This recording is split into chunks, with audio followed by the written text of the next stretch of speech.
Here are the bullish and bearish entry rules for the strategy you're going to be learning today. So if you'd like to have them as a reference beside you, if you want to screenshot them, print them out, or just screenshot them, go ahead and do that now. Hey traders, and welcome to another strategy tutorial. Now throughout this course so far, you have learned what I consider trend continuation strategies. That is, the 50 EMAP is looking to capture pullbacks in a trending market in hopes that the market will continue to trend and we can make money on the way up or down. The 20 EMAR strategy is a reversal strategy, but essentially we're just trying to capture the very initial leg of a reversal. So it's kind of like a trend continuation strategy as well. Now this strategy, along with a couple of other strategies you'll be learning inside of the strategy vault, are strategies that work better in consolidating markets. This one specifically works really well for me in consolidating markets. And what this does is gives us a good contrast, makes us a very well-rounded trader. And the way it does that is while trading trend continuation, the 50 EMAP and 20 EMAR, when prices of the currency pairs we're trading starts to consolidate, those two strategies are going to go through drawdown. So having a strategy that does good during that time, during that period of consolidation, can really help to balance out our trading results at the end of a large sample size, like at the end of the year. So with all of that covered, again, this strategy deals with consolidation. Any other strategies that I put into the strategy vault, I'll let you know if it's trend continuation or consolidation based. In this case, we're dealing with consolidation. The strategy I'm going to teach you today is called the stochastic reversal strategy. In short, I call it SRS. That's what I'll refer to it as throughout the remainder of this video. But let's go ahead and read through the rules really quickly. We can jump right in right now and take a look at a bullish example of this strategy while reading through the rules. I'll see you in just a second. Okay, so the first thing I want you to do is go to your indicators, because we do now have to apply the stochastics indicator onto our chart. You want to click the one that just says stochastic. Should be on any trading platform. This is how you find it here on TradingView. After you have it on the chart, you'll notice that my stochastic right up here looks a bit different than the one below it. So I'm going to show you how to change everything. The first thing that we're going to change is the percent. Let me go to inputs, percent K smoothing. We want that number to be 3. So let's go ahead and click OK. Well, actually, we don't have to click OK because we have other things we're going to change. This is exactly what you'll need to change inside of the indicator so that it looks exactly like mine and performs exactly like mine, so you're on the same page with me. So in this case, I also take away the percent D line. I don't have any use for it, and so I just take it away. In order to change this visually, as you notice that mine visually looks a little bit different than this. This is going to perform exactly the same, but just visually, if you want it to look exactly like mine, I take away the background. I go here to upper band. I change that to red, and I give it a bit of a thicker line. I go to the lower band, change that to green, give it a bit of a thicker line. I also change this to a bit of a thicker line. And now that you've done all that, you should have the exact same stochastics indicator on your chart that I do. So for this strategy, we will need this stochastics indicator, along with an indicator that should already be on your chart, the ATR indicator, which is what we're going to be using for our stops. So with that being the case, let's now go into a bullish example of this entire strategy. Let's first get started with the rules for a bullish entry. So the first rule is that the stochastic goes below 20, which is considered oversold on the stochastics indicator, or has divergence coming out of oversold. Now I'll explain how to find divergence coming out of oversold momentarily, but let's just use the most simple version for this initial example, which is just the stochastics going below 20 into oversold. By the way, my green line here on the chart is 20 on the stochastic. With that being the case, we're looking for something we've already gone over, which is the price of, in this case, the Canada Swiss, to create a 38.2% candle, either coming out of that divergence or coming out of being oversold. So that's our second rule. Let's see what happens here if I click forward. We have now pushed below our 20 line. We're at 19.61. So we've pushed below our 20 line. On the stochastics, we know our first rule is met. What's our next rule? We want to see a 38.2% candle. Is this a 38.2? Well, if we just pull our Fibonacci, that top black line is 38.2. You can see we do in fact have a valid 38.2% candle. What's our third rule?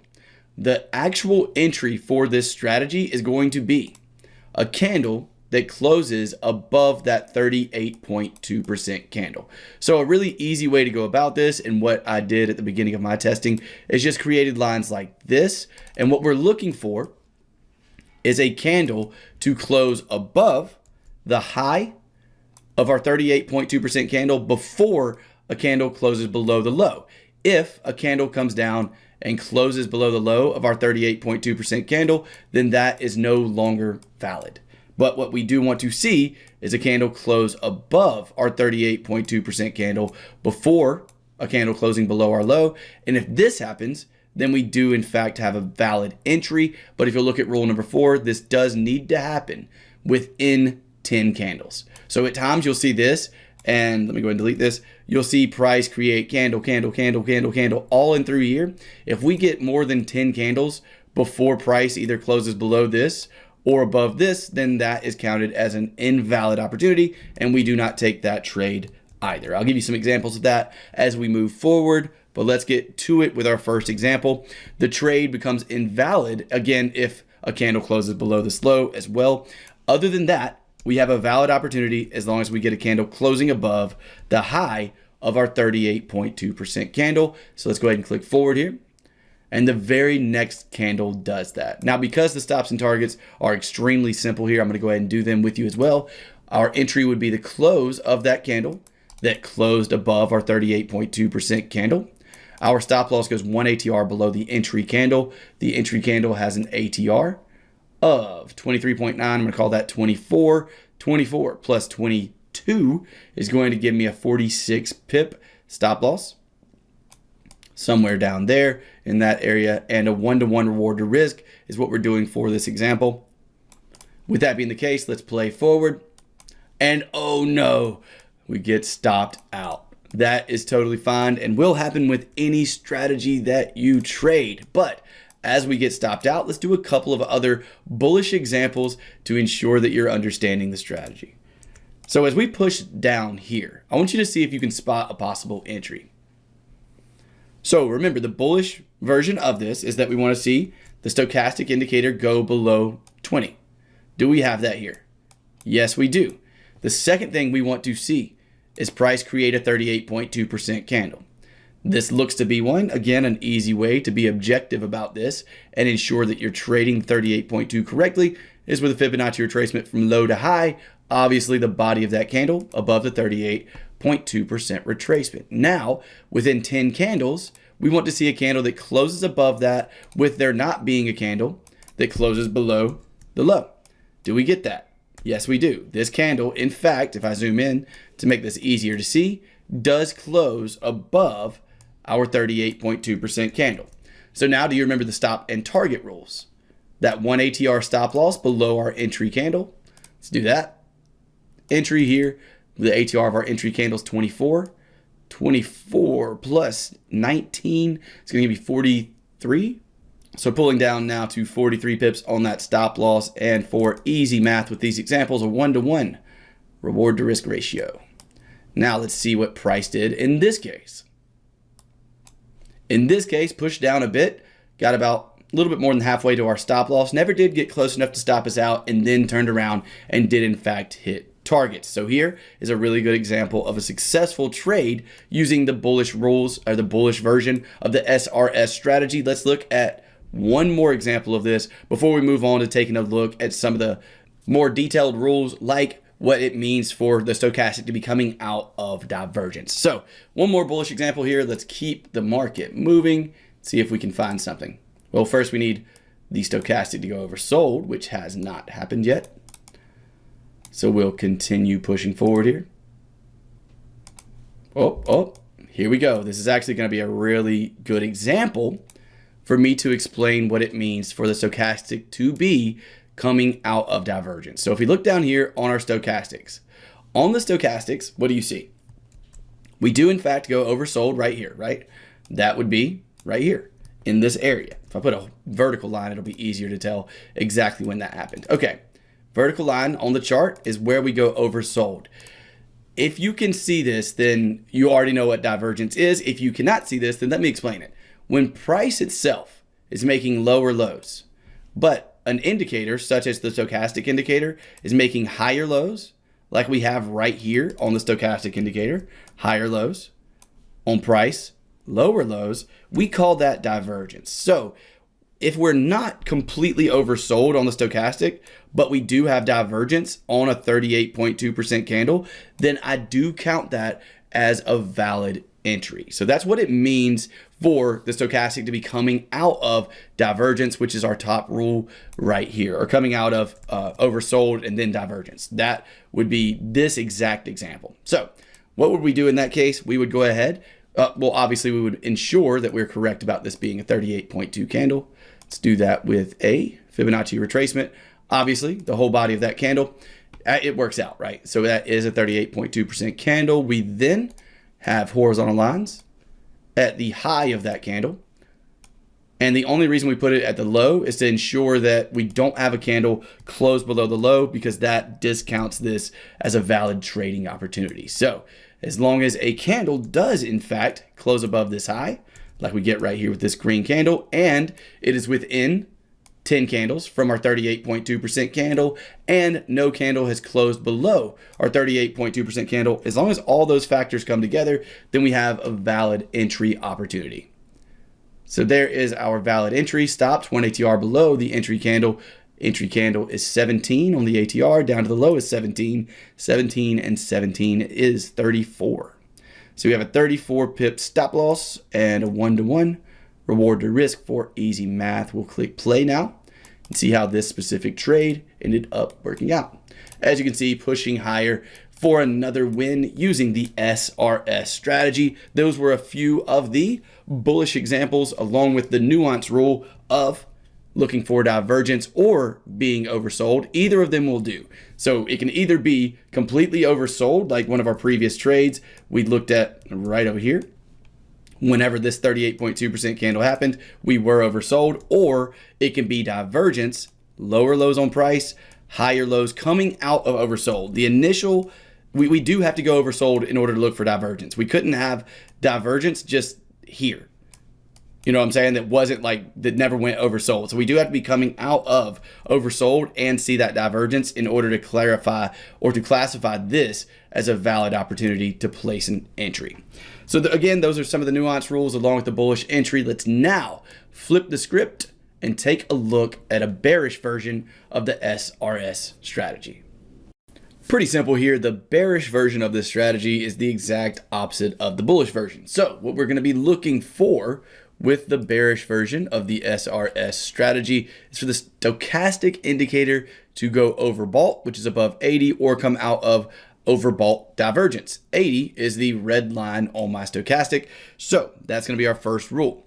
Next, we're looking for the bearish 38.2% candle for our initial candle we're looking for. And then just like with the bullish version, but the opposite, our entry itself is actually a candle that closes below the low of that 38.2% candle. Just like on the bullish entry, this does have to happen within 10 candles. And what we do not want to see is a candle close above the high of that 38.2% candle.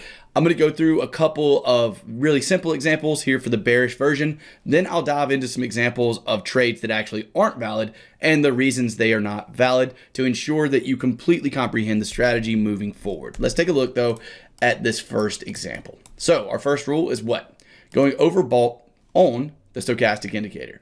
Does that happen? Yes, we are now above 80. We're at 83.46. Therefore, we can start looking for what? After our first conditions met, we can start looking for that 38.2% bearish candle. So if we push forward, don't get it there, don't get it there, but we possibly get it here, right? And I can actually tell without a Fibonacci that that is a 38.2% candle. But just to make it clear for you guys, there we go. Obviously, the body of that candle below the 38.2% retracement, which is in fact our bearish 38.2% candle. Now, again, to make things easy, you can just draw horizontal lines at the high of that candle and the low of that candle. And essentially, we're just looking to see that we get a close below this low. If we do not, and instead of a close below this low, we get a close above the high of this candle, then that is an invalid opportunity, and we stop looking for this initial trade, start looking for new trades. And also, if we have 10 different candles in between here before a close below, then that's also invalid. So let's go ahead and push forward and see what happens in this specific instance. Here we have a very quick close below that initial 38.2% candle. Because of that, we have a valid entry. So with that being the case, there's our entry. Remember those stops and targets. Now we're doing 1 ATR above the high of the entry candle and a 1-to-1 still. So that is an 18 pip ATR. What we're going to do is 28 plus 18, which is 46. Now we're going to be looking for a 1-to-1 reward to risk ratio. For this example, we can click play and see how this played out. Oh, price pushing up and down and eventually hitting our targets. So as you can see, price did in fact push up, but nowhere near high enough to actually get us for a stop loss. And with that being the case, we then saw a nice push down out of price, which is exactly what we're looking for here with the SRS strategy for the bearish version of this strategy. Let's take a look at another example of a bearish version of this strategy so that I can ensure that you are proficient with spotting these entries. So on the chart, you should be able to spot the entry. Let's go ahead and take a look. So we have our stochastic indicator going above 80 right in this area. As we do, if we look, there is no 38.2% bearish candle. No. And then we do in fact get a 38.2% bearish candle. So now we have stochastics in the overbought scenario. We have our 38.2% candle, and we're going to be looking for a close below that candle within 10 candles before a candle closes above the high. Obviously, that happens with our very next candle. And I want you to think about this as well. Look at how simple we've made a reversal / consolidation strategy. It's literally a set of 5 different rules that can give us really good opportunities to enter trades with a high likelihood of winning that trade. And it's so objective and easy to spot because of the fact that we've created these rules. So let's see how this trade specifically would play out with a short position tool there. 1 ATR above our entry candle. So we go to the high of that entry candle. It's 13 plus 17 pip ATR. That's going to give us a 30 pip stop loss and a 1-to-1 reward to risk ratio. And if I click the play button here on our market replay, you can see that that hit targets within the very next candle. So another example of a winning trade using the bearish version of the SRS strategy. For our last bearish example, I'm actually going to try to find an example with some divergence to show you what the bearish version of this divergence we're looking for with our first rule, whether it be coming out of overbought or coming out of overbought and divergence. Let me find you an example of that, and I'll be right back. As a good example of our bearish divergence, here you can see that price is making higher highs and that on our 38.2 candle, the stochastic indicator itself is actually not overbought. So normally this would not be a valid trading opportunity, but because of the fact that we have divergence, price making higher highs, the stochastic indicator making lower highs, this does in fact count as a valid scenario and gives me an opportunity to place a possible trade. Obviously, if we get our entry criteria met of a candle closing below this 38.2% candle right here. So in this case, we also had a few candles happen in between. See, this would not be a trade. We don't want to just see a wick. We want to see an actual close of a candle down here. So let's go ahead and keep clicking and see how long it actually takes before we get our entry. So that was 1, 2, 3, 4, 5 candles after the initial candle we look at, which is our 38.2% candle. So it took 5 candles for this close below, but that would be our valid entry. Our valid entry would be that candle that closes below this 38.2% candle. So at that point, this is how we would place this trade entry on the close of it. And we would look at our ATR, which is 25 plus 32. It's going to be 57 on our stop loss and 57 on our target. But as you can see, we have this clear divergence for a bearish trade with price making higher highs and the stochastic indicator making lower highs. And if I hit play, you'll see that this trade played out really, really well. So that's our last bearish example and an example of what it looks like for price to be coming out of bearish divergence with the stochastic indicator making lower highs and the price of the Canada Swiss making higher highs again for divergence. That initial part of divergence must be overbought. We don't want to see something like this and call it divergence without ever getting into an overbought scenario. That is initially what must happen. We must go overbought, then have divergence while we're looking for these higher highs in price, looking for these lower highs on the stochastic indicator. So whether we come out of overbought or have divergence, either way, I can start looking for possible entries. So now what I want to do is take you through a few examples of trades that would not be valid and kind of test you out and see if you would get it correct in terms of a trade being valid or not. Let's do that right now. For our first example here, is this a valid entry? If I pull out my Fibonacci retracement, you'll see that we do have price pushing down. We also do, in fact, have this 38.2% candle, that green candle there, with the close and the entire body above the 38.2% retracement. And we do, in fact, get a close above that candle right here. So should we be placing the trade? Long position there, stop loss below the low of 36, 33 and 36. It's gonna be 69 pips. This should be placed, right? Well, why not, if not? Well, because we're forgetting about the very first rule.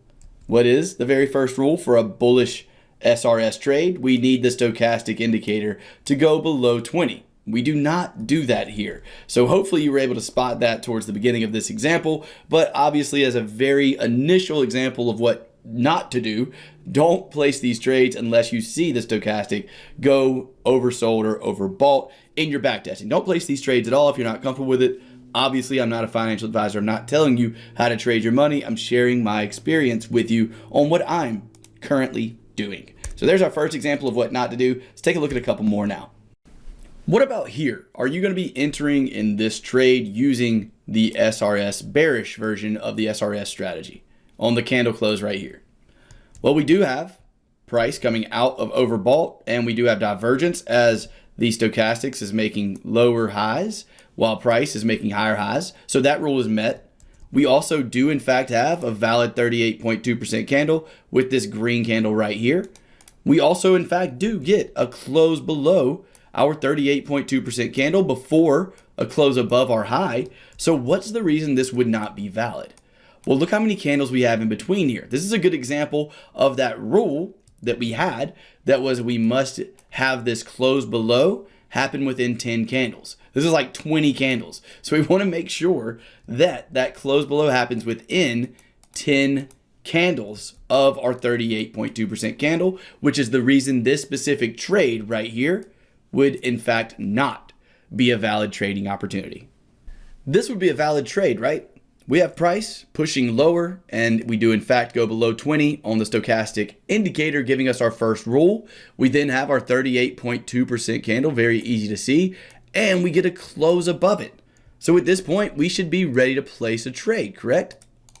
That is incorrect. Can anyone, well, I guess you can't tell me, but tell yourself why. Did you already know why? If so, leave a comment below this video. But if you look very closely here, what you'll see is that we do, in fact, close below our 38.2% candle before closing back above it with this candle. And therefore, because of this close below our 38.2% candle, we do not have a valid trading opportunity with the SRS strategy.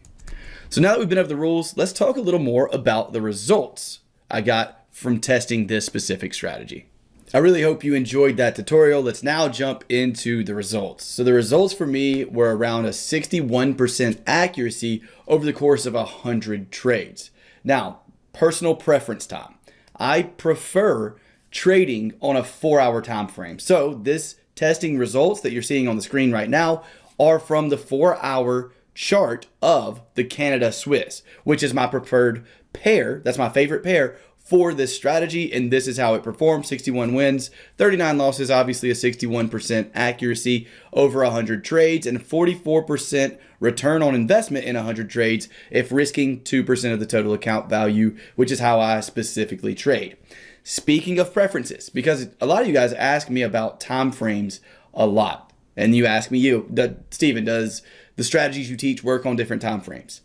With my preference being the 4-hour chart, I do not test these strategies on every time frame. So I literally have no idea how they perform on lower time frames or higher time frames because I've never tested them. So I don't see why they wouldn't perform well on lower or higher time frames, but it is your job to take the rules that I've taught you and use them as a template, and use that template to start trading in your preferred way. If your preferred time frame is, let's say, the 1-hour chart or the 15-minute chart, then take these rules as a template and go through the entire backtesting process on lower time frames, finding the currency pairs that it works best on. And even in terms of targets, I like using a 1-to-1 reward to risk. The reason is it gives me a much higher win rate than if I was to use a higher reward to risk ratio.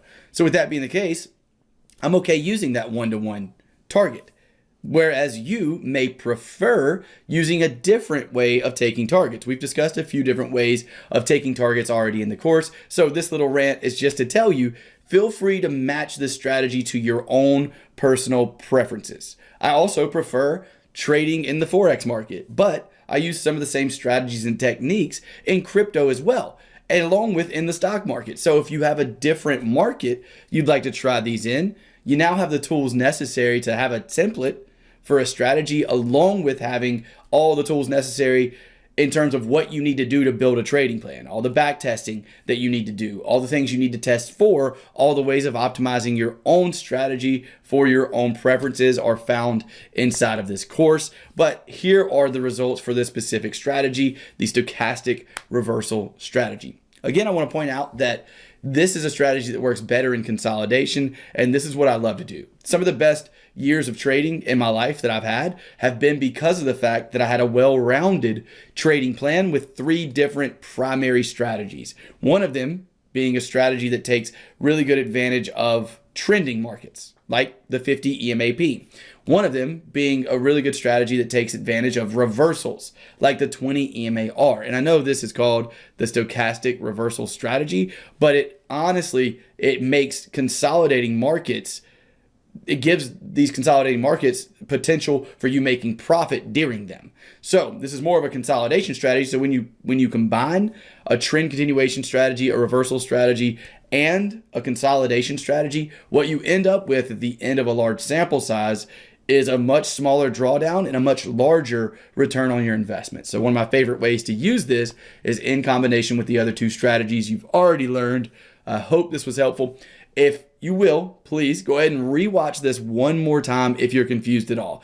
And then at any point that you've watched it twice or more and still have something you don't completely comprehend, feel free to email me at steven@thetradingchannel.net, and I'll try to relinquish any doubts that you have about the strategy so you fully comprehend it before you start testing it and possibly even adding it to your own arsenal of trading strategies. With that said, I'm gonna let you guys go. Plenty more strategy videos to record, edit, and publish. So I'll see you guys in the next one. Talk soon.